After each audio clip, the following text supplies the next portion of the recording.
it's like expanding the college football playoffs like to 12 teams, and then eventually it's going to go to 16 teams at some point. Or they're wanting to expand the NCAA basketball tournament. It's like at some point it kind of waters down earning the right to be there.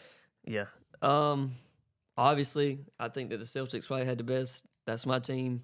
But, truly this is the best team that they've had in probably the last 5-6 decade, as far as just depth throughout the bench that, they can play, 7, 8, 9 guys during the games and be pretty confident in the guys that are coming in that can play both defense and score. But doesn't it, like, at least from most years recent, where they've always been good, but when you get into the conference finals or even the semifinals, when you're getting those tough 7-game series, that's usually where they kind of and the thing is like they've run into teams that, speaking of the play-in, I'm pretty sure that last year that the Heat, when they made their run to the finals, they started out as a play-in team. Yeah.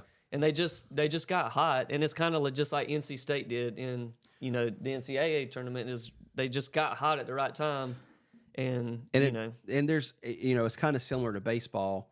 There's just teams that are built for these tough 5-7 game series, where on paper the Celtics are the best team. Yep. But when you get into the nitty gritty and playing, maybe I know you just said earlier, they don't play back to back. Right. But there's just teams that are that can do the 7-game series that are intimidating.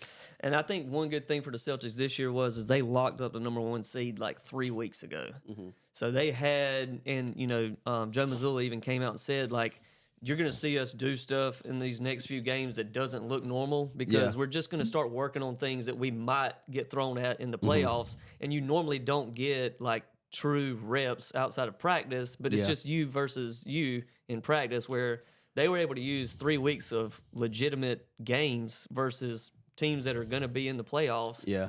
To try different things. Like they would have Porzingis playing at different spots and he normally would play just to say like, hey, if we need you to do this in the playoffs, it's not something shocking and brand new. Like you've done it in a game against legit competition. So I think that's been beneficial for them as well. They've also been able to get some rest while doing that. Mm-hmm.